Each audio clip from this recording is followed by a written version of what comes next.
Oke, silakan saya sudah merekamnya. Oke, makasih Kak Dwi. 2 JP Kak ya, 1,5 jam. Siap, siap. Ya, 1,5 jam, Kak. Oke, oke, kita lanjut. Ayo Kak Miftah, apa yang dimaksud dengan refleksi itu kaitannya dengan pembelajaran PJOK tadi udah disampaikan oleh Kak Erna bahwa ini kaitannya dengan introspeksi, kaitannya dengan menilai diri. Berarti kalau ini ada kaitannya dengan introspeksi atau menilai diri, yang namanya menilai itu pasti kita tahu bahwa ada yang sudah lebih, ada yang masih kurang. Betul nggak, Kak? Betul. Berarti refleksi itu maknanya adalah apa saja yang kita sudah lakukan di dalam proses pembelajaran, baik itu yang sudah baik atau apa yang belum. Intinya seperti itu, Kak ya. Intinya seperti itu. Nah, sekarang kaitannya dengan yang masih refleksi. Kenapa sih kita harus melakukan refleksi itu di dalam proses pembelajaran? Kenapa harus kita lakukan refleksi? Kan tadi dibilang kalau refleksi itu adalah proses kita menilai diri kita. Nah, sekarang kenapa harus kita berefleksi? Tujuannya apa sih? Lalu refleksi ini untuk apa kira-kira? Untuk memahami respon siswa, begitu Bu. Jadi ada respon dari siswa itu harus bagaimana. Untuk memahami respon siswa. Kak Feni? Di dalam sebuah pembelajaran PJOK.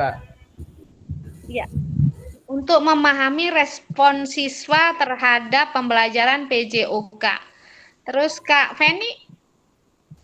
Kalau refleksi bagi guru itu untuk meningkatkan peran guru dalam memahami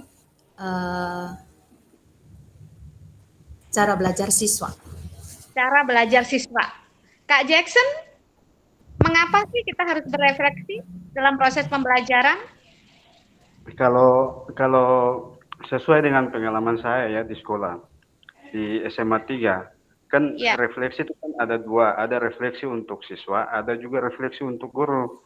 Di Ya. mana kita di dalam model pembelajaran kita di sekolah, itu refleksi untuk siswa itu seperti di mana setelah kita menyelesaikan pembelajaran, kita merefleksikan kurang materi yang diberikan kepada guru untuk siswa.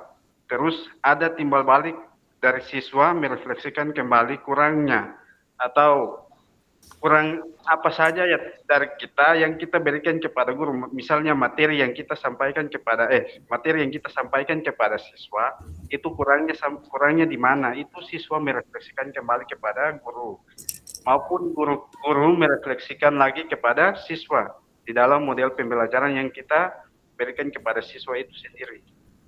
Kalau di sekolah ya, kalau di SMA 3 itu seperti begitu.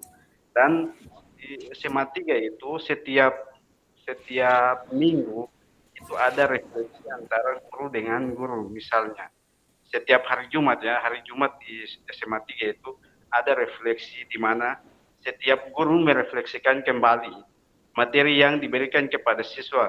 Kurangnya di mana materi yang kita sampaikan atau kita berikan kepada siswa itu sendiri.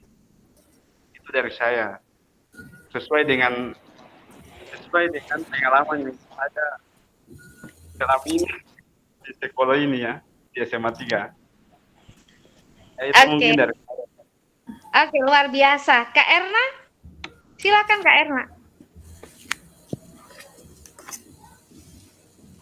Oke, terima kasih Kakak. Kalau menurut saya, kenapa harus melakukan refleksi? Agar mengetahui sejauh mana hasil belajar atau apa yang kita berikan kepada anak itu tercapai atau tidak. Ada lagi? Ada lagi, Kak? Kak Silvana, silakan. Iya, Kak Silvana rupanya ada gangguan soal suara ya, kita nggak bisa dengar. Tapi Kak Silvana dengar kami, dengar saya, dengan teman-teman yang lain. Oke, baik Kak.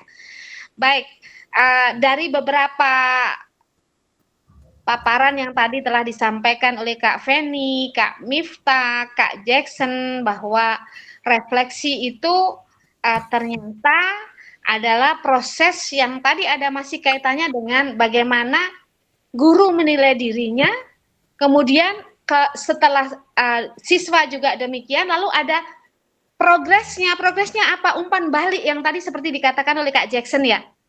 Siswa pada akhirnya akan memberikan umpan balik juga kepada guru terhadap proses pembelajaran yang sudah dilaksanakan. Begitukah kira-kira Kak Jackson tadi maknanya? Iya, seperti begitu, Ibu Ya. Ketua. Ibu Ketua ya. Hasil. Saya sebenarnya, saya bilang saya grogi ya berhadapan dengan orang-orang muda yang luar biasa. Saya merasa bahwa saya sudah paling tua nih, tapi saya mencoba untuk menyemangati kakak-kakak. Yang jelas kalau yang masih muda-muda itu pasti daya ingatnya masih kuat, luar biasa, semangatnya luar biasa. Jadi betul Kak ya, bahwa di dalam refleksi pembelajaran yang kita laksanakan di kelas itu adalah kita jadi tahu apa-apa yang sudah dan apa-apa yang belum. Nah, dari proses refleksi yang sudah dilaksanakan tadi, maka kemudian ada umpan balik. Ada umpan balik yang gunanya adalah untuk perbaikan proses yang masih kurang yang kita sudah jalanin tadi. Iya kan? Lalu kemudian bagaimana penerapan refleksi itu di dalam pembelajaran kakak? Kira-kira kakak berefleksi itu kapan sih? Refleksi itu dilakukan kapan di dalam proses pembelajaran? Yuk. Setelah Jackson. selesai proses pembelajaran. Setelah selesai proses pembelajaran. Kak Jackson. Kalau untuk saya ya, di setiap memberikan materi itu, ya itu di akhir pembelajaran. Jadi setelah refleksi, itu kesimpulannya. Jadi setelah refleksi dulu, baru kesimpulannya di akhir. Jadi kita merefleksikan dulu, habis itu baru kesimpulannya di akhirnya. Ya, iya. Itu dari saya. Kak Miftah, mungkin ada pendapat lain? Sama Ibu, begitu. Soalnya saya ada kendalanya begini Bu. Kebetulan kurikulum yang sekarang itu MIP belum ajar.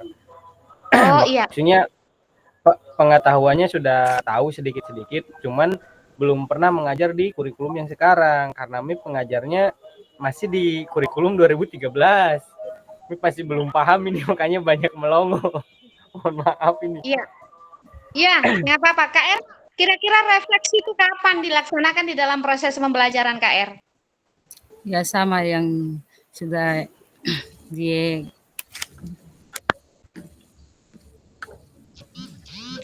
Halo, KR? Ibu ini kakak yang marah jaringan di sini ada lagi tidak bagus jadi. Dimaklumi P2 saya tahu. Baik kakak. Nah tadi seperti disampaikan Kak Feni, Kak Miftah, Kak Jackson bahwa refleksi itu rata-rata jawabannya adalah di akhir proses pembelajaran. Di akhir pembelajaran. Di akhir pembelajaran ya. Ya Kak Jackson ya. Yang saya tangkap kayak gitu ya. Nah, kalau refleksi itu dilaksanakan di akhir pembelajaran, kan tadi bilang bahwa proses refleksi itu adalah menilai diri, mana-mana yang kurang, mana-mana yang sudah, iya kan? Berarti setelah refleksi kan ada proses perbaikan nih. Iya kan? Nah, sekarang kalau misalkan contoh Kakak Jackson ngajar keterampilan gerak misalkan passing ya di dalam permainan bola voli nih. Cuma satu kali tatap muka. Misalkan mengajar passing bawah dirancang di dalam pembelajarannya entah itu berupa RPP atau modul itu satu kali tatap muka aja. Ya kan berarti setelah kalau melakukan refleksi di akhir pembelajaran tadi ada progresnya, ada umpan balik, jadi akan ada perbaikan pada pembelajaran berikutnya. Tetapi sekarang kalau tatap muka itu cuma 1 kali. Kira-kira kemudian progresnya setelah refleksi, oh saya tahu nih, waktu ngajar passing bawah tadi ternyata saya masih kurang di sini. Tetapi itu cuma 1 tatap muka, berarti setelah refleksi, kira-kira bisa ditindaklanjuti nggak? Dalam posisi seperti ini, kira-kira refleksi pas nggak kalau ditempatkan di akhir? Kalau misalkan pertemuannya 2 kali ya, contohnya minggu ini saya ngajar passing bawah pertemuan pertama. Ini 2 kali pertemuan, misalkan satu modul itu dipakai 2 kali pertemuan. Setelah proses pembelajaran, kakak melakukan refleksi, ternyata butuh perbaikan, berarti pada pembelajaran berikutnya akan ada perbaikan. Iya kan Kak? Tetapi kalau ini masalahnya, cuma 1 kali pertemuan, setelah refleksi ini mau diapain ini? Kan nggak ada pertemuan lagi. Tetapi kita harus melakukan refleksi. Ada yang bisa memberikan gambaran? Kemungkinan Bu kalau misalnya kejadiannya kayak gitu, refleksinya kan itu di akhir. Terus ada kekurangannya. Ada kekurangan. Kalau misalnya ada kekurangan, mungkin ada tambahan waktu Kak, maksudnya di luar jam KBM, maksudnya begitu. Dalam maksudnya bagaimana ya, pokoknya di tambahan waktu di luar KBM begitu, di jam KBM. Berarti itu di luar pertemuan. Iya Ibu, maksudnya di luar pertemuan, kan itu cuman 1 modul tuh. Kalau di luar pertemuan dalam bentuk apa Kak? Kalau misalnya di luar pertemuan, nah maksudnya dimasukkannya ke ekstrakurikuler. Berarti udah beda dong. Ini kan tatap muka pembelajaran. Intrakurikuler. Kalau ekstrakurikuler kan udah beda lagi nih Kak. Sekarang saya coba kasih ilustrasi. Tadi kan pada intinya sudah benar jawabannya, sudah pas. Kalau refleksi biasanya rata-rata saya juga biasanya kayak begitu ya. Selalu melakukan refleksi ini di akhir pembelajaran. Nah, masalahnya sekarang kalau cuma 1 kali pertemuan, bagaimana kita akan melakukan perbaikan dari hasil refleksi atau umpan balik yang ada? Boleh nggak kalau di dalam selama proses pembelajaran ini, misalkan di tengah-tengah ini, kita melakukan refleksi sambil ngajar. Kan tidak perlu waktu khusus, oh stop anak-anak, Bapak Ibu mau lakukan refleksi kan nggak gitu kan? Kan ini mengalir saja kan? Nah, contohnya begini, misalkan kakak-kakak merancang modul pembelajaran, saya pakai model pembelajaran misalkan discovery learning, contohnya begitu. Apakah kakak-kakak sadar bahwa selama dalam proses ini discovery learning betul-betul sintaknya jalan? Kadang-kadang kan kita nggak nyadari, termasuk saya ya, mengalir begitu saja kan Kak. Nah, terkait dengan apa yang saya sampaikan tadi, kalau cuma 1 kali tatap muka, efektif enggak kalau refleksi dilakukan hanya di akhir pembelajaran? Apakah bisa refleksinya itu selama proses pembelajaran? Supaya langsung rubah strategi. Oh ternyata ini enggak efektif, saya rubah strategi. Intinya pada tujuan pembelajaran itu tercapai. Bisa diterima Kak? Bisa Bu. Bisa. Jadi reflektifnya bisa diganti atau dirubah bukan di akhir, jadi di tengah-tengah Kak, atau di saat pas jam berlangsung begitu. Jadi intinya refleksi tidak harus selalu di akhir pembelajaran. PJOK nih, yang saya bilang PJOK nih ya, tidak harus selalu harus di akhir.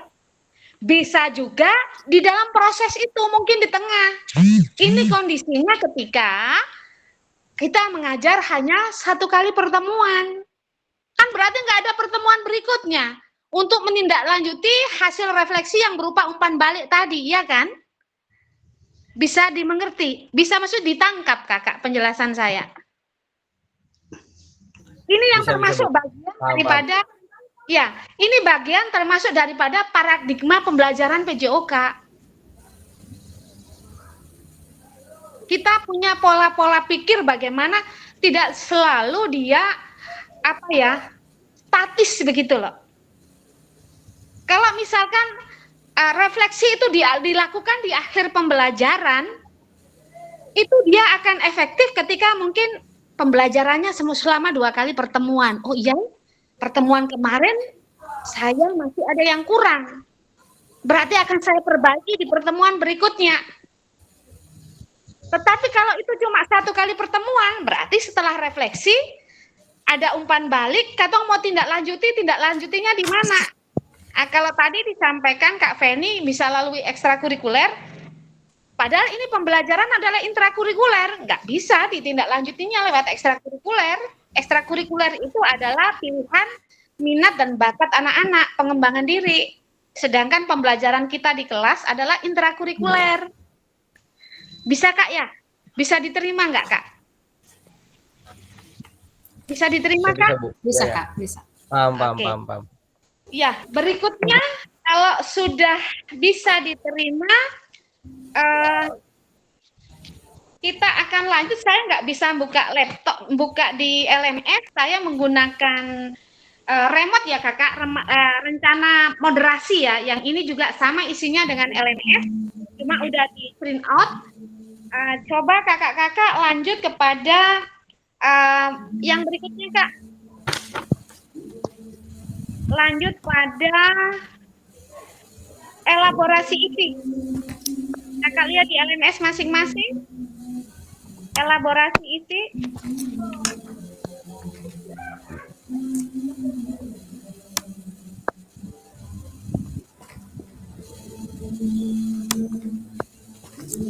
Sudah Kak, sudah dapat?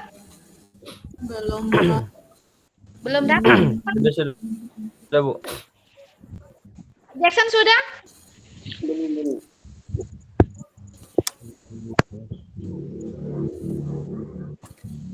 Kak Jackson udah dapat?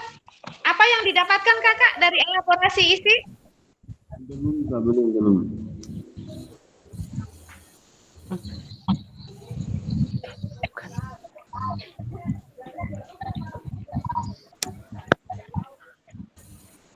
Elaborasi isi.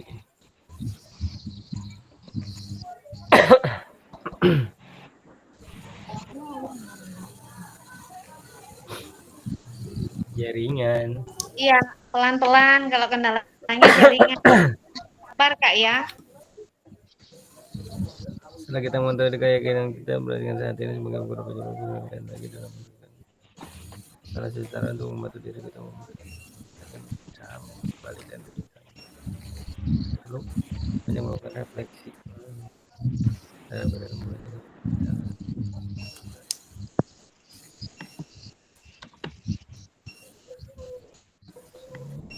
Dibuka Kak, apa yang kakak-kakak dapatkan dari iya, apa itu Kak yang didapatkan?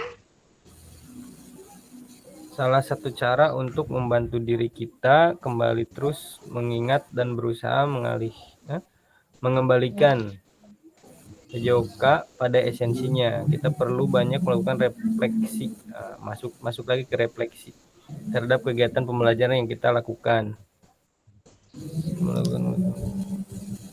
Apa itu refleksi? Bagaimana menulis refleksi yang lebih baik? Berapa model penulisan refleksi yang kita gunakan bersama fasilitator? Tadi apa itu refleksi dan bagaimana penerapannya refleksi dalam pembelajaran? Sudah kan? Sekarang kakak-kakak saya tanya, apakah kakak-kakak selama proses pembelajaran sudah menerapkan refleksi di kelas? Sudah Bu, kebanyakan di akhir. Sudah. Apakah selalu atau kadang-kadang? Kalau saya kemarin jawabannya kadang-kadang. Kalau saya ikut. Memang kadang-kadang Kak. Saya juga kadang-kadang Bu. Kak Jackson bagaimana? Kalau Kak Jackson saya yakin nih. Kak Jackson?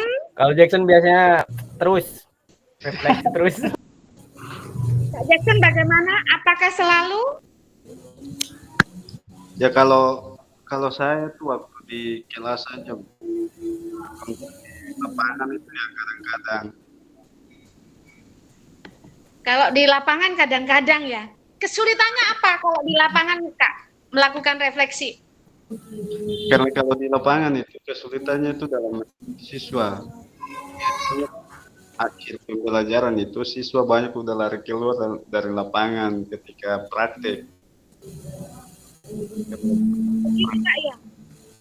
Karena biasanya kan di lapangan itu kan selesai materinya, berikan kesempatan untuk siswa untuk ya praktek, passing bawah, passing atas.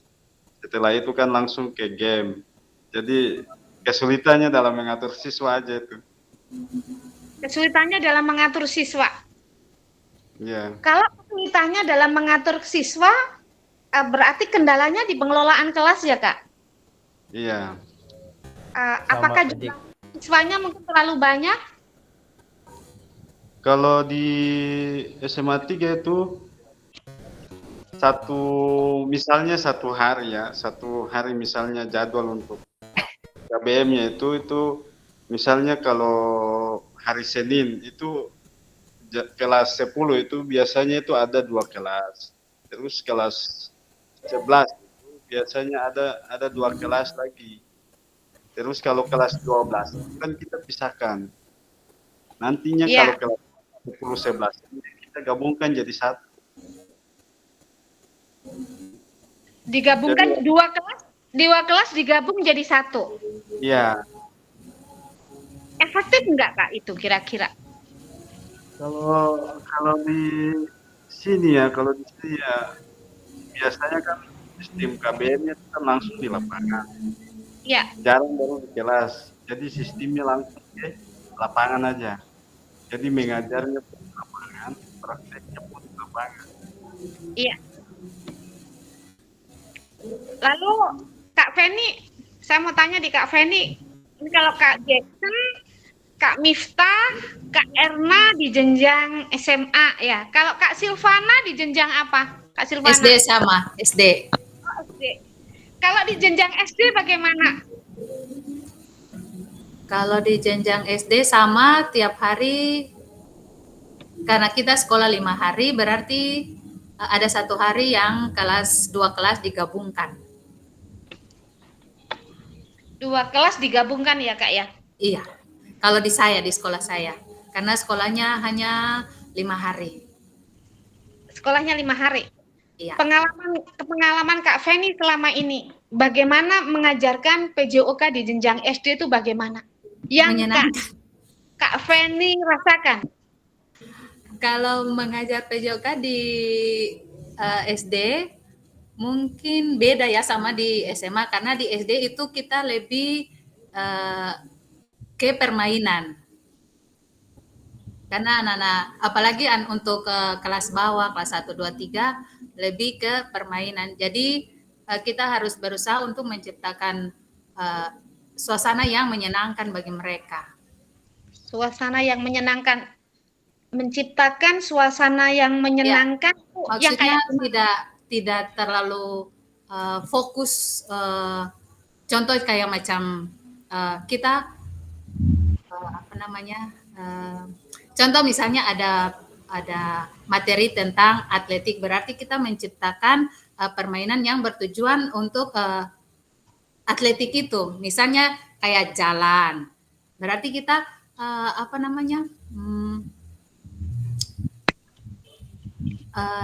permainan yang seru begitu, agar menarik perhatian mereka, karena kebanyakan anak-anak kelas 1 kalau misalnya terlalu membebani mereka juga, mereka malas untuk olahraga. Tetapi ketika kita menciptakan permainan yang menyenangkan, mereka senang. Mereka senang. Kalau Kak Miftah bagaimana? Bagaimana menciptakan suasana pembelajaran Kak Miftah, Kak Jackson, Kak Erna yang menyenangkan? Karena yang saya alami nih ya, mudah-mudahan bukan tidak sama dengan Kak Jackson, Kak Miftah atau Kak Erna. Anak tuh diajar olahraga paling susah, males, olahraga capek, panas. ini, itu. Pernah ngalami yang kayak saya alami nggak, Kak? Yang di jenjang atas, kalau anak SD itu Paling kan senang Ibu, seperti paling apa? senang. Paling Iya. senang. Kalau Walaupun hujan, tapi mereka senang untuk olahraga. kalau Kak Miftah, Kak Jackson bagaimana? Suasananya bagaimana, saya ingin tahu dulu nih. Iya, Kak? Kak Jackson, Kak Miftah? Dari saya dulu ya. Kalau Ya. kalau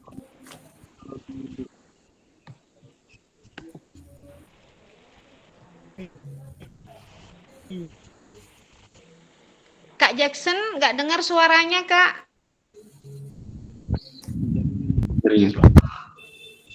ya, halo Ya. semua. Iya. Semangat Kak Jackson, Kak Jackson ngantuk. Ayo, bertahan. Bagaimana Kak Jackson? Bagaimana menciptakan kondisi suasana di kelas itu menyenangkan? Apakah selama proses pembelajaran tuh anak-anak seneng, atau Kak Jackson pernah dapatin keluhan dari anak-anak, misalkan males pelajaran olahraga, atau begini, Kalau waktunya, ya silakan. kalau di SMA 3 ya, kalau di SMA 3 itu biasanya kalau ada keluhan itu biasanya dari siswa yang perempuan. Jadi siswa perempuan itu kan identiknya dengan panas kan. Kalau untuk siswa SMA kan udah ya masa-masa remajanya kan. Jadi ya kalau untuk disuruh untuk praktek di lapangan itu biasanya mengeluhnya adalah panas. Tetapi kalau untuk siswa laki-laki itu kalau namanya jam penjas itu mereka malahan tambah senang karena karena kalau jam penjas itu kan biasanya itu tentang permainan kan. Jadi misalnya kalau materinya selesai itu kan ada game kalau di SMA 3. Jadi Iya. kita memberikan materi dasarnya, misalnya passing bawah, passing atas.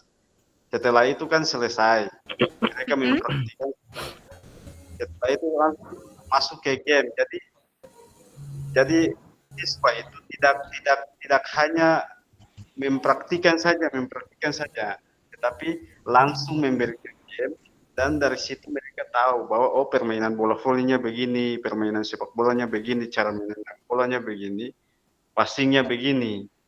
Jadi tidak hanya untuk memberikan materi saja, misalnya satu dua siswa maju ke depan terus mencontohi misalnya passing bawah, passing atas, ya setelah itu selesai, tidak. Tapi di sini setelah selesai materinya kita langsung memberikan langsung ke game permainan sehingga mereka lebih senangnya ke permainan itu. Dan kadang kalanya mereka langsung ada yang merespon begini, Bapak Guru, kenapa materinya saja begitu? Kenapa tidak langsung ke gamenya?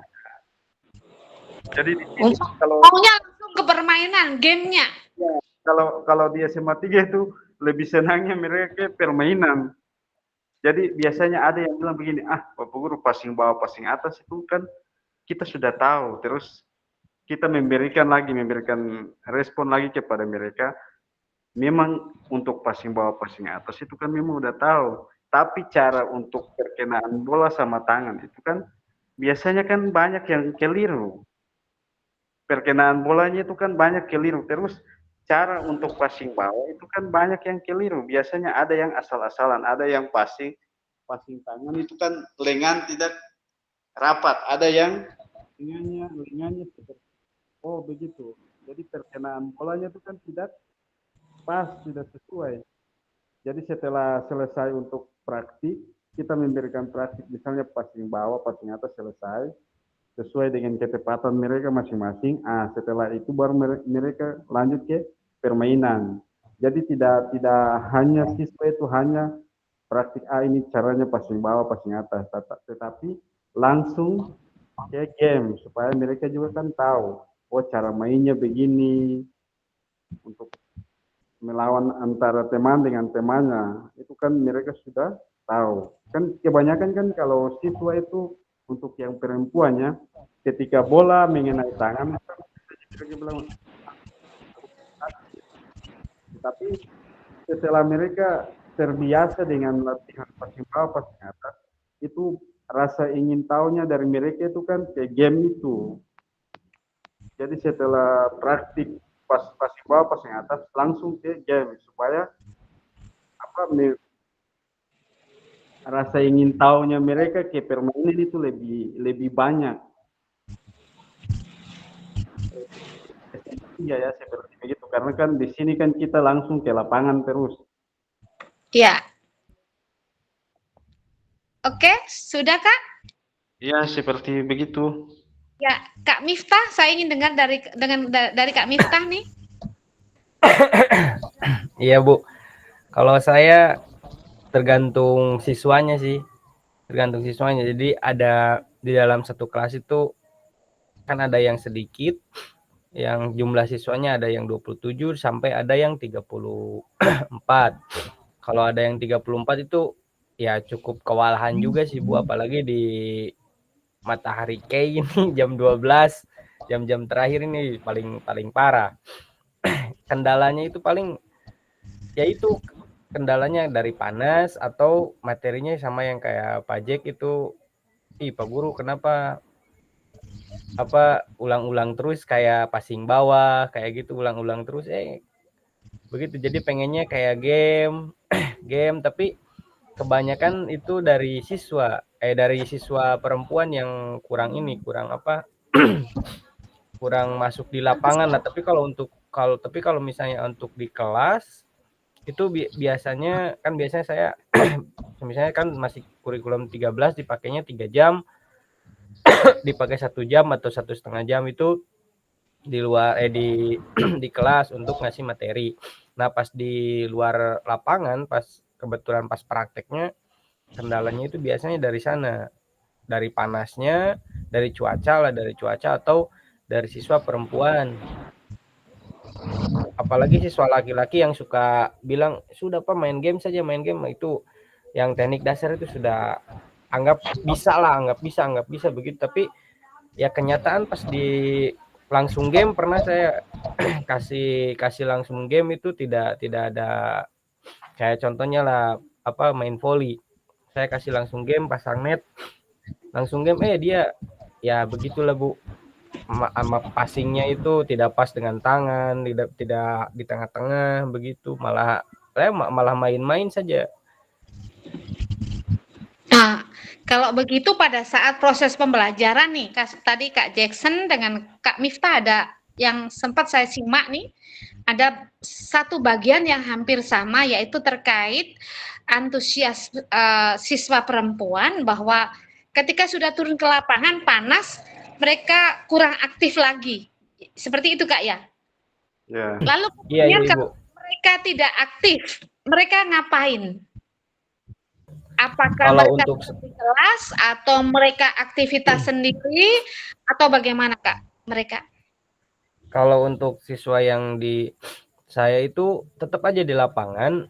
Jadi melihat siswa laki-lakinya itu untuk bermain, cara bermainnya. Lalu saya juga sambil komunikasi dengan siswa perempuan nih cara misalnya contohnya kayak gitu, cara dari bola voli, cara passing itu yang baik yang kayak gini. Kan bola itu tidak hanya tidak hanya dipakainya cuma satu, jadi ada yang bermain dan kalau yang belum bisa itu biasanya siswa perempuan itu di bawah pohon itu ya ikut passing begitu. Jadi saya mantaunya itu ada yang di lapangan dan ada yang di bawah pohon yang di belajar teknik awal itu. Oke. Kak Erna atau Kak Jackson mau tambahkan lagi silakan. Ya kalau di saya kan guru PJOK kan ada 3, ada Pak Kres tambah dengan ada alumni baru masuk. Jadi kita kan 3 di SMA 3 ini. Guru PJOK kan 3. Jadi misalnya ya sama seperti Pak Miftah, sama seperti Pak Miftah. Jadi biasanya kan guru lagi siswa yang tidak mampu atau tidak tahu melakukan passing bawah, passing atas, itu biasanya kan tempat yang paling aman adalah di bawah pohon. Nah, itu pun biasanya kalau mereka berteduh di bawah pohon, itu kan bolanya kan biasanya kan kita kasih keluar bola itu di lapangan itu biasanya misalnya bola voli itu kita kasih keluar itu kan ada tiga bola. Jadi biasanya yang berteduh di bawah pohon itu biasanya mereka mengambil bola, lalu dengan sendirinya mereka melakukan yang namanya passing bawah, passing atas, ya pokoknya main-main sendirilah. Nah, di sini kan kita kan guru 3, jadi ada satu yang memantau yang di lapangan yang sementara game, dan ada yang kita yang lain kan dengan sendirinya kita ke siswa yang perempuan lalu memantau mereka dengan caranya ya ini anak-anak cara untuk passing bawahnya seperti begini, yang benarnya begini, passing atasnya yang benarnya begini, terus smashnya begini. Terus kalau yang lainnya itu biasanya kita misalnya tidak ada wasit kan, jadi ya main, nah ganti jadi wasit aja, jadi wasit 1, wasit 2, ada wasit lain sebelah dengan di sebelah itu. Kalau di SMA 3, jadi ya kendalanya hanya itu, hanya panas itu saja yang Berarti kalau di SMA 3 udah ada kolaborasi ya antara Kak Jackson dengan rekan sejawat ya pengampu mata pelajaran PJOK yang lain ya? Ya kalau di SMA 3 itu misalnya satu hari misalnya satu hari itu kan ada 3-4 kelas ya. Jadi 3-4 kelas itu misalnya kelas 10-11, 3-4 kelas itu kan kita kan udah bagi hari, misalnya hari Senin hari ini, misalnya jam mengajarnya saya, minggu depannya lagi diganti Pak Kres. Jadi saya mengajar, Pak Kres yang memantau. Terus minggu depannya lagi misalnya Pak Kres yang mengajar, saya dan teman-teman guru ini tugasnya memantau. Jadi ada kerjasama antara tim di sini di SMA 3. Jadi tidak ada yang namanya saya guru PJOK mengajar khusus di kelas 10, kelas 11, jadi khususnya hanya di kelas 10, kelas 11. Tapi di sini kan kita bagi, pokoknya biarpun saya mengajar kelas 11, tapi saya juga bisa mengajar kelas 12, kelas 10, begitupun dengan Pak Elmaf. Misalnya Pak Elmaf mengajar kelas 10, bisa mengajar kelas 11, kelas 12. Begitupun dengan teman saya yang baru masuk. Misalnya mengajar kelas 11, tetapi pun bisa mengajar kelas 10, kelas 12. Jadi ada kerjasama yang baik. Oke. Kak, ini kan sekarang udah ada terkait dengan pembelajaran yang kakak udah lakukan di kelas. Tadi saya dengar sudah cukup bagus, Kak Miftah. Ini nanti sebelum saya nyambung ke teman yang lain ini, bagaimana kemudian kakak-kakak menyiapkan rancangan pembelajaran di dalam proses itu sehingga betul-betul bahwa pembelajaran yang akan kakak laksanakan tadi itu betul-betul bermakna, berpusat kepada peserta didik dan berdasarkan kebutuhan belajar peserta didik kita. Apakah proses ketika mau merancang pembelajaran di awal itu kakak melakukan tahapan, contohnya mungkin analisis mungkin kondisi sekolah, aset yang ada di sekolah, lalu kemudian kakak-kakak udah tahu karakteristik belajar siswa saya itu kayak apa, sehingga pada akhirnya kakak akan tahu kebutuhan belajar dari anak-anak itu seperti apa. Apakah proses itu dijalankan atau seperti mengalir saja kayak yang lalu-lalu? Ini berangkat dari pengalaman saya ya. Waktu saya mengajar dulu nih, ya pokoknya nyusun aja RPP atau modul ajar yang saya mau pakai ngajar.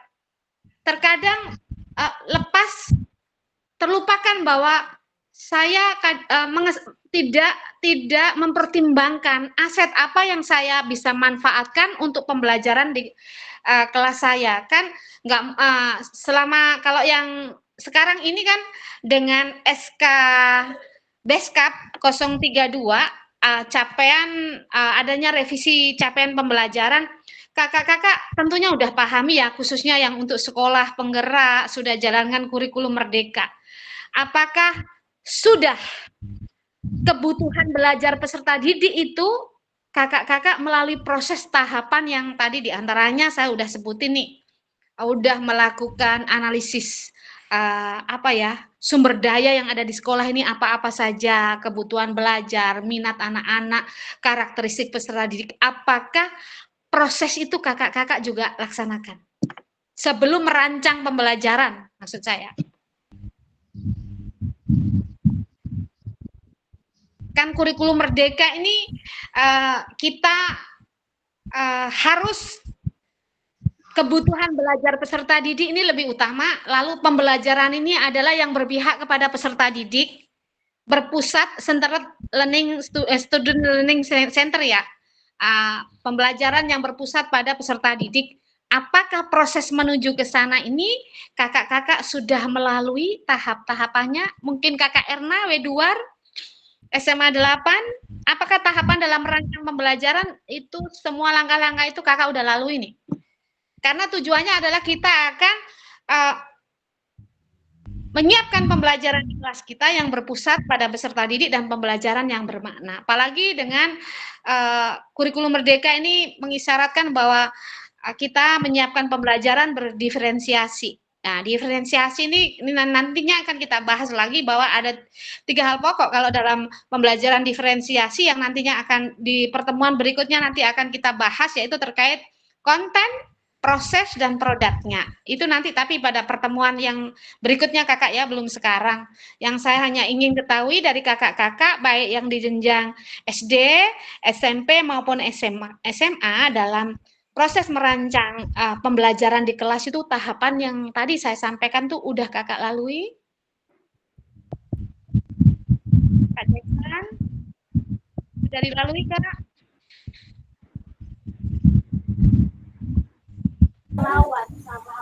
Kalau untuk MIP sih kebetulan pada saat mau bikin RPP ya, kebetulan kan dari kelas 11 dari kelas 11-nya bukan bukan MIP yang ajar.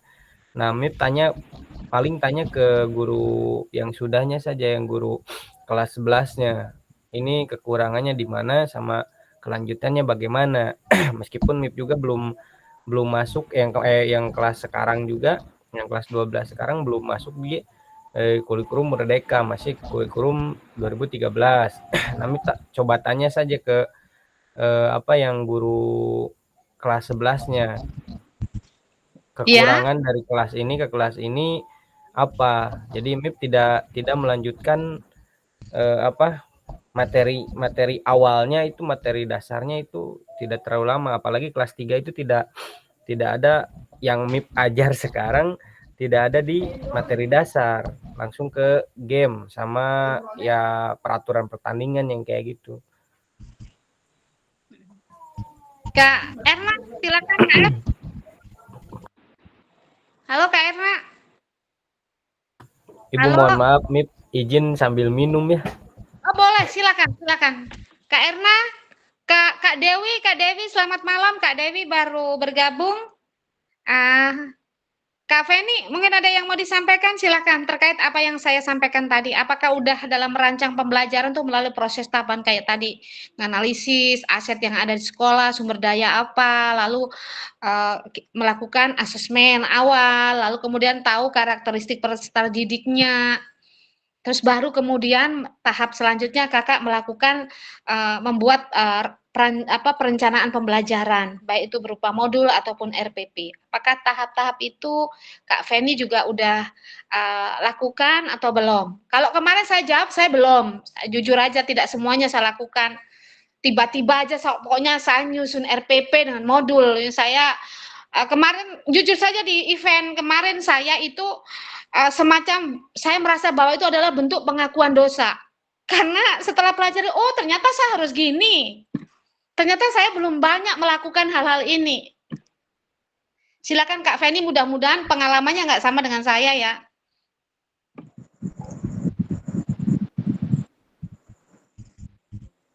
Kak Feni masih mic-nya dikasih hidup.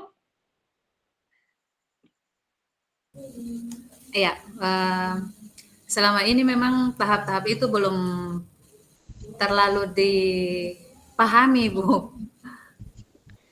Jadi Iya. ya mengalir begitu saja. Tidak Mengalir. melalui tahapan-tahapan itu.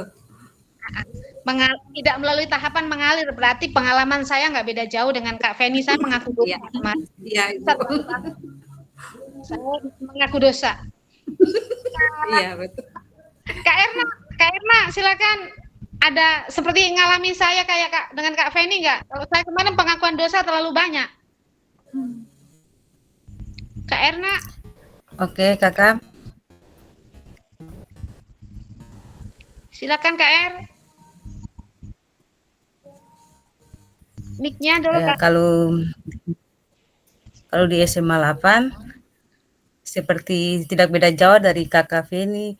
Jadi ada tahap-tahap yang saya lakukan, ada juga yang saya tidak lakukan. Jadi contohnya kalau mau masuk ngajar, itu awalnya saya tanya dulu ke siswa, ada contohnya suka suka olahraga apa.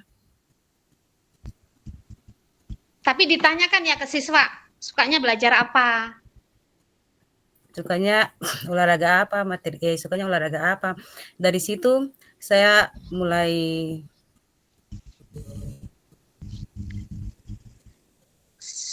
melakukan perubahan, Kak. Kakak izin ya, ini saya baca saja, karena saya nggak bisa share screen. Mudah-mudahan esok kita tatap maya udah normal, kita akan bermain dengan Jambot dengan menyenangkan di dalam LMS. Jadi kakak ada 7 karakteristik praktik mengajar efektif. Itu ada juga di dalam kakak-kakak punya modul belajar yang ada di LMS itu ada 7 karakteristik praktik mengajar efektif. Di antaranya yang pertama itu bahwa ketika kita akan melakukan proses pembelajaran di kelas, kita tuh fokus pada tujuan. Fokus pada tujuan dan konsekuensi dari proses pembelajaran yang kita akan lakukan. Itu penting Kakak ya. Lalu kemudian yang kedua, menggunakan siklus monitoring, evaluasi dan mengecek kembali praktik mengajar yang kita lakukan. Yang itu adalah bagian daripada tahap-tahap refleksi yang tadi sudah kita bahas tadi Kakak. Bahwa di dalam refleksi itu tuh sudah mengandung makna monitoring, evaluasi, dan mengecek kembali praktik mengajar yang sudah kita lakukan. Udah baik atau belum, atau masih ada yang kurang, atau sudah cukup. Itu ada makna di dalam sebagai pengajar yang reflektif. Yang berikutnya, kita menggunakan bukti dan data ya Kakak ya. Dalam melakukan penilaian terhadap keberhasilan peserta didik kita. Jangan kemudian data itu kita tidak dapat, pada akhirnya timbul kasus anak yang rajin, yang pinter karena kita nggak ngapal, apalagi kalau siswanya banyak, kita nggak punya data yang akurat, pas di akhir semester ternyata terjadi kesalahan dalam mengolah nilai. Saya yakin pernah Kakak, apalagi dengan jumlah siswa yang sampai 1000, sampai mau banyak sekali, apalagi jumlah pengajar yang kurang. Terkadang hal itu bisa saja terjadi, kenapa? Karena kita nggak punya data yang valid. Tapi semoga ini tidak terjadi di kakak-kakak. Lalu kemudian di dalam proses kita mengajar ini, kita harus, yang tadi disampaikan Kak Jackson, di SMA 3 udah bagus, ada bentuk kolaborasi dengan rekan sejawat. Kalau sudah kita berkolaborasi, berarti di sana akan ada saling bertanggung jawab, saling terbuka. Betul Kak Seng, Kakak Jackson? Pasti seperti itu ya. Kalau kita udah berkolaborasi, pasti tanggung jawab, terbuka dengan sesama rekan sejawat, itu otomatis mengalir. Kemudian, hal apapun yang kita lakukan di dalam proses pembelajaran itu, tentunya dengan melalui sebuah pembelajaran yang memang bersumber pada hal yang ilmiah. Bukan artinya data, misalkan kita mengambil sumber pembelajaran. Nah, sumber pembelajaran itu tentunya yang terkait dengan apa yang kita akan ajarkan, dan memang ini sumber belajarnya itu valid begitu loh. Kita nggak salah ngambil. Contohnya gini, sekarang regulasi kurikulum merdeka ini berubah. Elemen dan capaian pembelajarannya itu sudah ada. Lalu kemudian kita merancang, kita nggak melihat merancang pembelajarannya baik berupa RPP atau modul ini, kita tidak memperhatikan regulasi yang ada sehingga apa yang akan kita lakukan ini bisa salah jalan, tidak sesuai dengan capaian pembelajaran yang ada di dalam regulasi yang terkait dengan kurikulum merdeka. Nah, kakak-kakak, tentunya kan proses pembelajaran tahun pembelajaran ajaran baru ini udah jalan ya dari bulan Juli sampai sekarang September. Sudahkah kakak-kakak dalam merancang pembelajarannya sesuai dengan regulasi yang terbaru? Regulasi yang terbaru itu kalau struktur kurikulumnya Permendikbudristek nomor 12 tahun 2024 itu secara umum. Tetapi yang lebih mengerucut adalah pada SKB-SK 032 yang isinya tentang revisi capaian pembelajaran. Sudah kakak-kakak lihat? Saya nggak minta Belum. pengakuan. Belum, Bu. Contohnya nih, fase E atau kelas 10 di kurikulum merdeka. Itu elemen yang pertama terampil bergerak. Capaian pembelajaran dari elemen terampil bergerak itu, kakak-kakak, tidak mengatakan hal yang spesifik. Oh, yang kita mau ajarkan ini bola sepak bola, oh bola voli, atau bola basket, atau atletik, enggak kakak. Di sana disebutkan bahwa untuk fase E, capaian pembelajaran dari elemen terampil bergerak itu adalah merancang. Dan bla bla bla selanjutnya, keterampilan gerak yang spesifik. Nah, keterampilan gerak apa yang mau kita ajarkan? Kembali yang tadi saya sebut, melihat aset, kondisi, karakteristik, kebutuhan, minat belajar anak-anak. Misalkan nih, di W2 nggak punya lapangan basket, ya jangan ngajar bola basket. Betulkah tidak? Di Kak Mifta nggak punya kolam renang, ya jangan ngajar berenang. Betul Seng? Karena di sana bunyinya kakak mengajar keterampilan gerak spesifik. Terkait keterampilan gerak apa? Tentunya sesuaikan dengan kondisi yang ada di sekolah. Bisa dipahami kakak?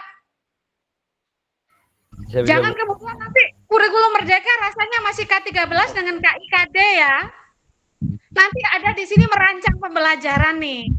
Nah, nanti kalau misalkan kakak-kakak menghendaki dari jenjang SD, SMP, SMA dalam merancang pembelajaran PJOK, mau kita misalkan extend langsung, ketemu langsung boleh, mau minjem tempat di SMA 1 atau di SD Inpres Watwahan boleh, saya siap mendamping.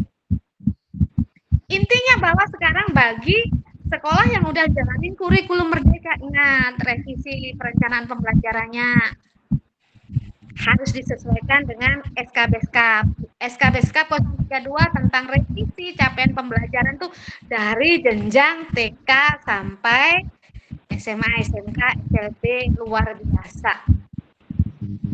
Di halaman berapa nanti masing-masing kita akan ketemu. Nah, ini kaitannya dengan 7 karakteristik praktik mengajar reflektif yang saya sebutkan tadi, bahwa kita harus selalu upgrade terhadap perubahan-perubahan yang sedang ada. Demikian kakak, mungkin ada yang masih mau diungkapkan terkait dengan profesionalitas kita sebagai guru mata pelajaran PJOK. Jadi di kegiatan ini kita dituntut profesional di bidang kita. Jadi kalau kakak-kakak tadi ya ngikutin pagi pembukaan, begitu banyak pertanyaan, begitu banyak hal ini, kita harus samakan konsep, samakan persepsi bahwa kita sebagai guru mapel PJOK harus betul-betul paham tentang kompetensi kita. Bahwa pembelajaran PJOK itu punya karakteristik sendiri. Nah, sekarang saya mau tanya nih, setuju nggak kakak-kakak? Kalau di sekolah misalkan begini, buat modul harus seragam. Setuju nggak kakak-kakak dengan prinsip kayak gitu? Buat RPP-nya harus seragam modelnya. Setuju nggak? Tidak, Ibu. Tidak. Kak Jackson? Tidak. Kak Feni? Saya setuju kalau saya. Oh, Kak Silvana. Oh, alhamdulillah Kak Silvana udah dengar suara. Ternyata suaranya merdu. Terus? Terima kasih. Ya, Mungkin di awal tadi saya berbicara sedikit ya, Kak. Di awal tadi saya memang pakai laptop, memang suaranya gangguan. Akhirnya saya berusaha untuk pakai handphone saya. yuk, luar biasa. Salut, salut Kak. Semangat, semangat. Iya. Salut, semangat. Sama Kak Karena Silvana. memang saya memang ingin untuk berbicara. Akhirnya saya berusaha untuk menggunakan handphone saya dan ini jadi. Luar biasa. Silakan Kak. Pertama-tama saya memperkenalkan diri dulu karena awal tadi saya tidak sempat. Nama saya Silvana Temin, mengajarnya di SD Naskat Matias 3 Langkute. Oke. Sesuai dengan paparan tadi, saya sangat mengapresiasi tentang kegiatan ini yang dibuat oleh BGP dan dikhususkan untuk kami guru PJOK yang memang sekian banyak di Kabupaten Maluku Tenggara, tapi cuman beberapa saja yang namanya sudah didaftar dan sekarang ini 15 orang, tapi yang saya lihat di sini tidak cukup 15 ya Kak. Iya. Oke. Sesuai dengan paparan tadi, banyak hal yang saya alami di sekolah saya, sesuai dengan proses pembelajaran yang saya hadapi. Yang terakhir tadi yang Ibu Kakak sampaikan itu, untuk modul pembelajaran, saya tidak setuju dengan biasanya orang yang harus seragam. Modul pembelajarannya harus seragam, tapi kalau menurut saya menyusun modul pembelajarannya itu sesuai dengan karakteristik di sekolah saya. Gitu. Jadi tidak sama. Kadang saya minta dari teman-teman yang lain, tapi saya tidak langsung menggunakan. Saya lihat dulu cocok enggak dengan karakteristik yang ada di sekolah ini, terutama peserta didik, kebutuhan peserta didik. Begitu. Ada lagi Kak? Menurut saya. Ada lagi Kak? Sebenarnya masih banyak sih, cuman sudah Boleh. terlewat. Terlewatkan ya Kakak ya. Tadi saya paling menyesal, aduh Kak Silvana kenapa ini suaranya saya ingin dengar suara Kak Silvana, tapi bersyukur bahwa saya sudah bisa dengar suara Kak Silvana. Nah sekarang Kak Dewi ya, saya izin ke Kak Dewi. Kak Dewi bagaimana Kak Dewi? Selamat malam Kak Dewi.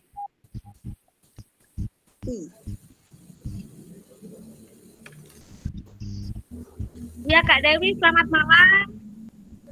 Sing dengar suara Kak Dewi.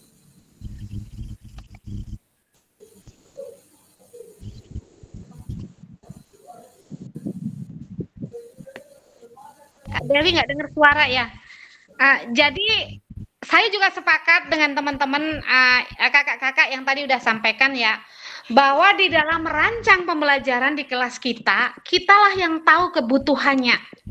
Karena RPP atau modul yang kita siapkan untuk mengajar di kelas ini untuk kita bekerja, melaksanakan tugas, mengajar di kelas. Jadi kalau ada prinsip bahwa buat modul harus seragam, buat RPP harus seragam, itu tidak pas bagi saya. Karena kebutuhannya berbeda antara mapel yang satu dengan mapel yang lain. Itu yang perlu saya sampaikan, dan kemarin juga saya sudah sampaikan di pengawas setelah selesai kegiatan lapor Bapak Kacap, jangan lagi kalau pengawas turun tuh, ini kenapa begini, kenapa tidak sama, kepala sekolah lagi begitu, ini harus seragam. Tidak ada kata harus seragam, kakak-kakak disesuaikan dengan kebutuhan akan pembelajaran kakak-kakak di kelas. Itu yang terpenting. Intinya bahwa tujuan pembelajaran yang kita sudah rencanakan di dalam perencanaan pembelajaran kita ini dapat dicapai. Intinya di sana. Bagaimana bisa mencapainya? Tentunya dengan melewati proses yang tadi udah disampaikan oleh Kak Jackson juga, bahwa kita akan mengajarkan sesuatu sesuai dengan situasi, kondisi, aset yang ada di sekolah, karakteristik peserta didik kita, dan kebutuhan belajar anak-anak. Kebutuhan belajar anak-anak ini dari mana? Kemampuan awalnya ini kita harus kita harus tahu kakak-kakak ya. Kenapa harus kemampuan awal peserta didik ini kita harus tahu. Jangan kemudian ketika kita merencanakan perencanaan pembelajaran, kita di dalam melakukan asesmen, kita salah menetapkan kriteria. Kriterianya terlalu tinggi. Pasti kalau kriterianya terlalu tinggi, tidak akan tercapai. Dan satu hal saya mau titipkan di kakak-kakak bahwa KKTP. KKTP ini bukan untuk menentukan siswa itu tuntas atau tidak. Tetapi KKTP itu adalah untuk melihat perkembangan keberhasilan peserta didik kita. Ada di tahap mana, fase mana. Berkembangkah, cakapkah, mahirkah, dan selanjutnya. Jadi kalau dulu kan KKM ya, oh siswa saya nggak tuntas karena KKM saya 70. Kalau KKTP ini bukan untuk menentukan tuntas atau tidak tuntas, tetapi menentukan fase perkembangan belajar anak-anak kita. Oh, dia masih ada di tahap berkembang nih. Kalau dia masih ada di tahap berkembang, tindak lanjutnya pasti ada yang akan diberikan kepada peserta didik. Nah, ini yang harus kita pahami semua supaya di dalam melaksanakan proses pembelajaran di kelas bisa semuanya berjalan dengan baik. Lalu kakak-kakak, saya sampaikan satu lagi terkait dengan praktik pembelajaran yang pada umumnya dilaksanakan oleh kita. Ini saya alami kakak-kakak ya, ini saya alami. Ketika kita mengajar sesuai dengan ketika kita mengajar ya, melupakan tentang yang pertama. Kita tidak melakukan kita tidak tahu apa yang ada sumber daya apa yang di sekolah. Pada akhirnya akan merancang pembelajaran yang kurang tepat. Contohnya yang tadi saya bilang, nggak ada lapangan bola basket, ya jangan ngajar bola basket. Kalau di kurikulum Merdeka seperti itu kakaknya. Oh berarti saya mengajar apa keterampilan geraknya. Keterampilan gerak ini tentunya disesuaikan dengan perkembangan peserta didik. Di jenjang SD, oh dia lihat capaian pembelajarannya, CP, capaian pembelajaran per elemen, dari setiap fase itu dia berbeda. Dari setiap kelas itu dia berbeda. Untuk itu, saya berpesan kepada kakak-kakak, mungkin ini bisa nanti menjadi PR yang memang tidak ada di dalam LMS. Tolong buka untuk SK Beskap 032 sehingga kakak akan bisa merancang pembelajaran sesuai kebutuhan. Jangan sampai salah dalam melakukan merancang perencanaan pembelajaran yang akan kakak-kakak lakukan. Kemarin itu waktu saya dan teman-teman pada saat melakukan proses perencanaan pembelajaran itu paling seru kakak, paling seru. Awalnya tuh diskusinya sangat alot. Karena kita semua menyampaikan bahwa rata-rata menggunakan RPP atau modul itu ya copy paste lah. Paling berubah sedikit-sedikit aja. Ini sekali lagi saya mengaku dosa. Dosa saya paling banyak. Ketika saya mengikuti PKG tuh jujur saja biasanya saling ini di grup. Waduh, kita ini ternyata banyak dosa ya. Tetapi setelah mengikuti ini, Ternyata merancang pembelajaran sesuai dengan kebutuhan peserta didik itu nggak susah. Ternyata begitu kemarin setelah kita mengikuti dengan baik, mengalir begitu saja, oh bahwa merancang pembelajaran mau RPP atau modul itu ternyata tidak ribet. Intinya yang pertama apalah? Regulasinya kita pegang dulu. Biasanya jarang orang kakak ya menyusun, misalkan membuat RPP modul itu, yang penting kita ada referensinya berupa buku guru. Sudah kita buat RPP atau modul. Tetapi dilupakan satu adalah soal yang mendasari. Padahal itu penting, landasan dasar hukum itu penting untuk kita ketahui dulu. Itu penting supaya tidak salah dalam merencanakan. Saya yakin sungguh bahwa kakak-kakak hebat semua punya pengalaman yang luar biasa selama berproses mengajar. Saya tidak pandang ini baru atau lama, tidak. Yang jelas semuanya guru-guru hebat, guru-guru luar biasa. Saya yakin sungguh itu. Buktinya bahwa kakak-kakak berada di room ini bersama-sama, kita belajar bersama, artinya menunjukkan bahwa kakak-kakak sangat luar biasa, sangat hebat bagi saya. Dan apapun yang sudah kita lakukan selama di dalam proses pembelajaran ini, tentunya ini akan sangat bermanfaat bagi kita. Untuk itu juga malam ini mungkin saya minta bantu ke kakak-kakak bisa menghubungi mungkin via Japri dengan teman-teman, dengan kakak-kakak hebat yang lain untuk esok ada bersama-sama kita. Mudah-mudahan esok ini LMS saya sudah normal. Saya akan berupaya dari pagi besok itu fokus diskusi, komunikasi dengan Kak admin dari BGP untuk bagaimana LMS ini normal. Karena pertemuan kita malam ini sebenarnya banyak tugas berupa itu mengerjakan tugas yang ada di LMS ataupun kemudian berdiskusi, itu banyak kakak. Tetapi kita pada akhirnya karena tidak normal, kita berdiskusi dalam room dengan tidak meninggalkan esensi dari materi yang ada di dalam LMS kita, yaitu modul 1 ya, tentang paradigma pembelajaran PJOK. Ada lagi mungkin kakak-kakak yang mau menambahkan terkait pembelajaran kita malam ini? Silakan kakak-kakak. Masih ada waktu sekitar 18 menit.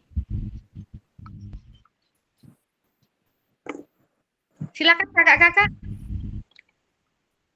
Kalau tidak ada, saya mau bacakan sebuah cerita nih. Ya, kakak silakan. Kak, mic-nya dulu kak. Kak, mic-nya. Kak Silvana, mic-nya. Mic-nya kak. Ya, silakan kak. Ya. Oke. Terima kasih. Saya mau singgung atau mau tadi ini yang disampaikan kakak, saya kan boleh terkait dengan proses pembelajarannya yang tadi disampaikan bahwa kalau misalkan di W2 sana itu tidak ada lapangan basket, tidak perlu mengajar basket. Yang setahu saya ya, kakak, yang setahu saya itu misalnya kalau memang itu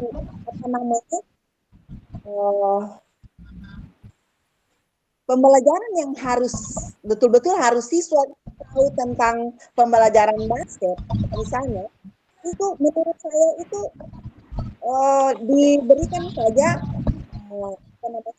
teknik atau gerakan-gerakan dasarnya saja kepada peserta didik, supaya peserta didik dia bisa memahami, dia bisa tahu bahwa permainan bola basket ini ternyata gerakan dasarnya misalnya dribble ya, gitu. Ya. Kalau menurut saya untuk lapangan tidak terlalu merupakan salah satu yang memang harus harus paten gitu. Contoh, misalnya di sekolah saya tidak ada kolam renang ya, tapi kalau misalnya materi tentang renang, maka yang biasa yang saya pakai itu adalah lapangannya itu adalah saya pakai meja. Saya pakai meja, kemudian peserta didik itu saya menyuruh dia untuk ada di atas meja. misalnya renang gaya dada misalnya, nah bagaimana proses tangannya itu seperti apa, kemudian kakinya itu seperti apa, saya memberikan kepada peserta didik dan dia melakukan itu di atas meja. Jadi kalau menurut saya karakteristik dari proses pembelajaran misalnya tentang bola basket, dan kalau di sini untuk bola basket untuk SD itu memang tidak ada, tapi dia punya gerakan-gerakan dasarnya itu saya biasa perkenalkan kepada siswa bahwa permainan bola basket terdiri dari ya ini pertama cara mendribble bolanya seperti apa, tidak sampai kepada permainan, yang penting peserta didik itu dia tahu bagaimana cara mendribble bola. Ya, itu menurut saya seperti itu. Ya, ada mungkin yang mau tanggapi? Terima kasih. Iya, Kak Jackson silakan. Lagi. Terima kasih. Ya, kalau sesuai dengan di SMA 3 ya, kan kalau di SMA 3 itu kan sudah ada yang namanya kurikulum merdeka, udah pakai yang namanya kurikulum merdeka. Jadi ya sesuai dengan tadi kalau untuk membuat modul itu kan kita berfokus kepada fase atau elemen yang kita gunakan adalah misalnya saya mengajar kelas berarti yang saya gunakan adalah fase F ya, saya gunakan adalah fase F. Di dalam elemen kita menggunakan 5 elemen.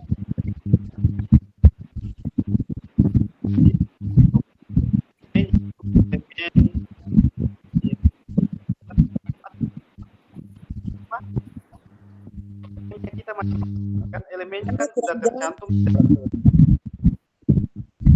IP ATP-nya pun ada di dalam MM kita masing-masing. Jadi Pak Jack, suaranya kurang jelas, putus-putus itu.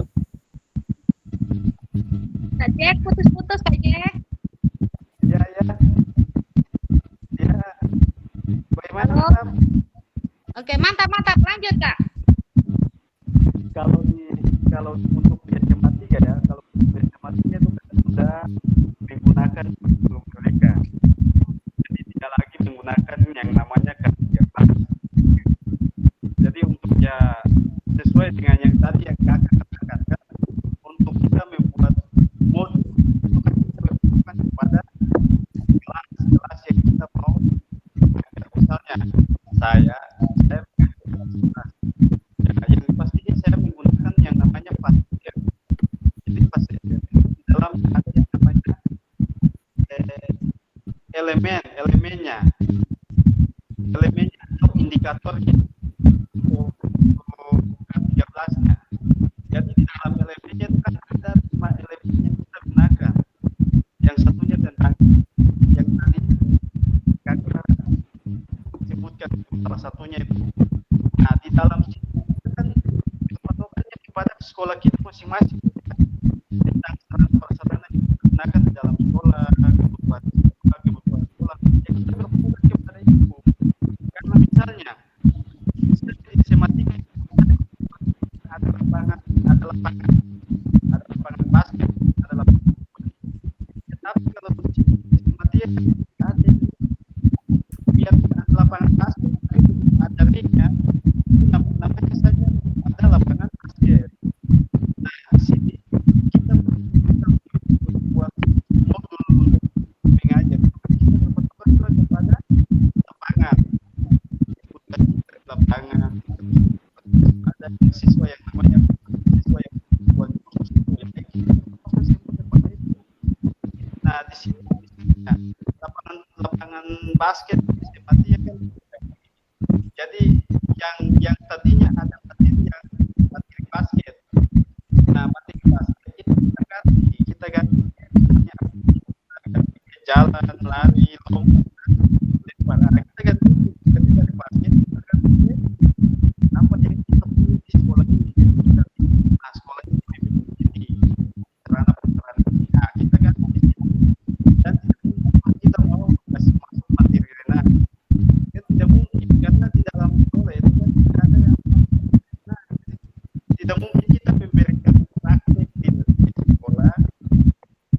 siswa dalam IT. Jadi kita memberikan praktek di sekolah, ya siswa tahu, tapi IT itu kan beda dengan kita memberikan praktek misalnya cara misalnya bola basket ini kita memberikan praktek dasarnya ya teknik dasarnya ini tanpa ada jaring atau ada jaringnya itu ya, bagaimana cara kita mau memberikan atau kita mau tidak jaring untuk siswa kita tidak mungkin dan kita menjadi sarana prasarana kita juga sekolah. Nah itu yang kami dapat di SMA 3 kan kita dalam menggunakan yang namanya K13 Timur pada kurikulum mereka itu untuk K13 sekarang menggunakan yang namanya K13 semua kebutuhan itu kita masukkan di dalam BM itu ada modul ajar dari semua materi pun ada di dalam yang melihat dan kita kerjakan aja sesuai dengan Oke Kak, masih ada lagi Kak Jackson yang mau disampaikan? ya mungkin itu aja, Kak. Oke, makasih Kak Jackson juga Kak Silvana. Kembali saya sampaikan ya, ada satu perbedaan yang prinsip antara K13 dengan kurikulum merdeka. Kalau di K13 itu KIKD-nya udah dipasang, misalkan contohnya kalau di jenjang mungkin setiap jenjang hampir sama ya. Di sana kompetensi dasarnya misalkan mempraktikkan salah satu permainan olahraga beregu bola besar. Itu kalau di K13 kan kayak gitu ya Kak ya. Jadi bola besar contohnya ada 3. Itu bola basket, bola voli, sepak bola. Kita disuruh milih salah satu.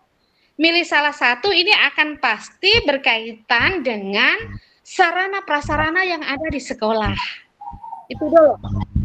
Tetapi kalau kurikulum merdeka tidak disebutkan mata pelajaran bola voli, bola basket, sepak bola, atletik, nggak disebutkan.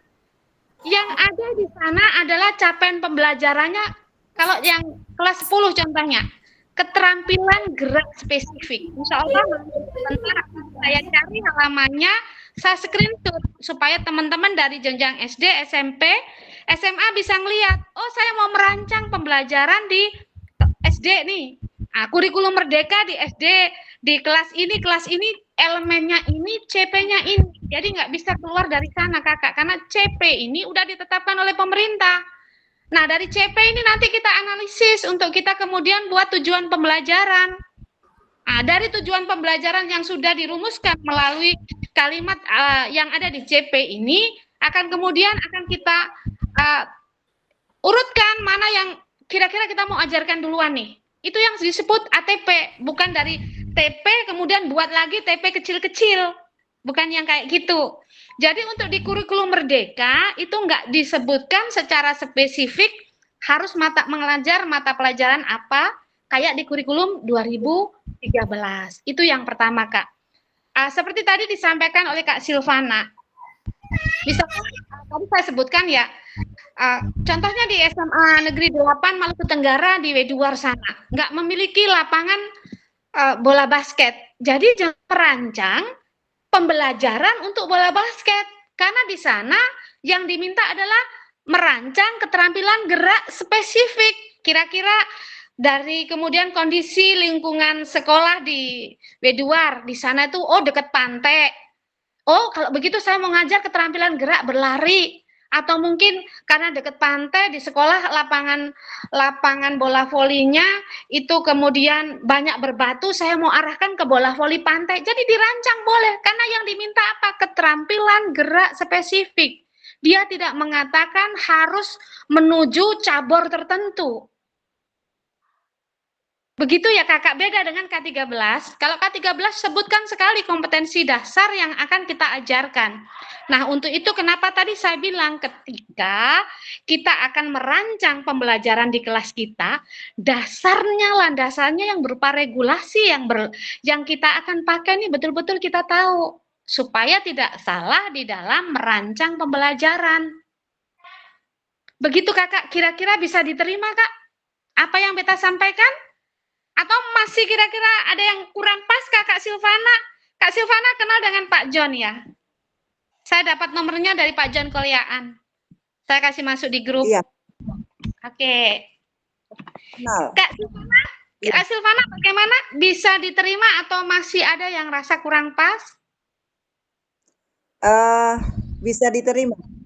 Karena kalau ada perbandingan, ada perbedaan antara K13 dengan Kumer. Betul. Jadi yang saya bicarakan itu adalah lebih fokus ke K13.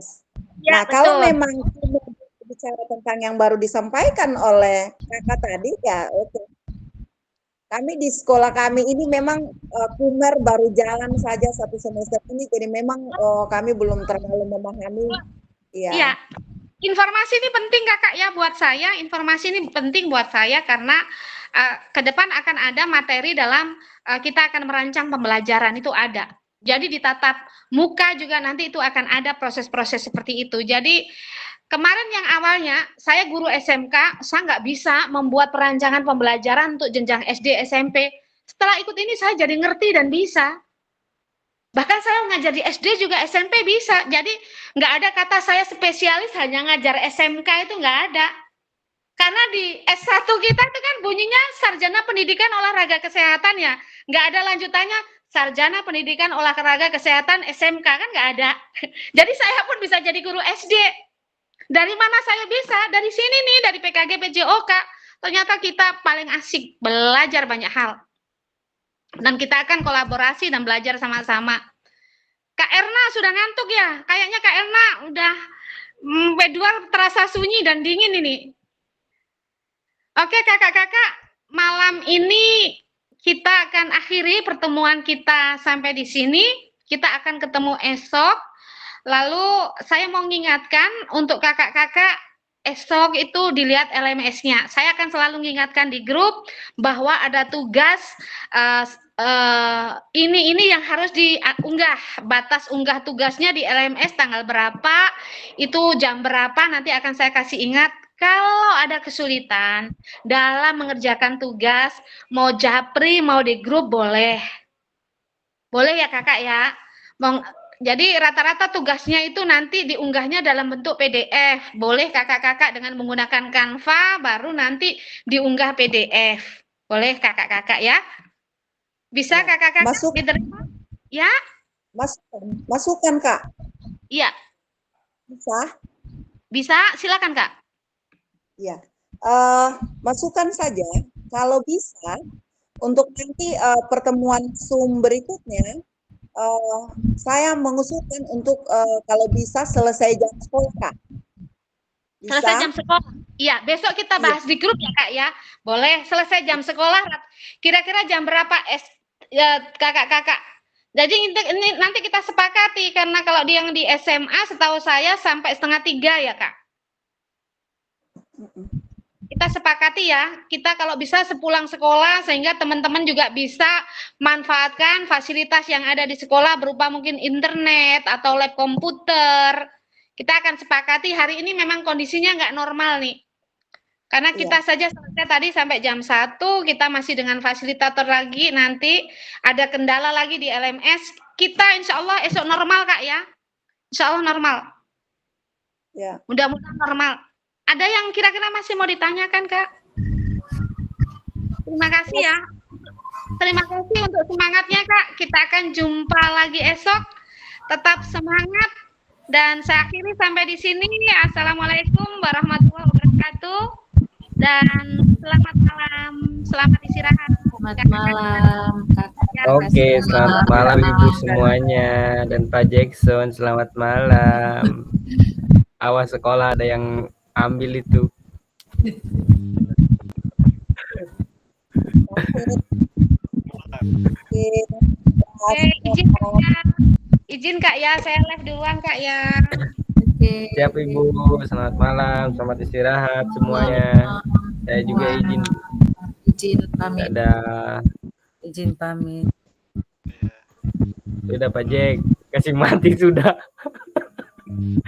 Sudah itu kasih mati sudah. Awas sekolah itu ada yang ambil nih.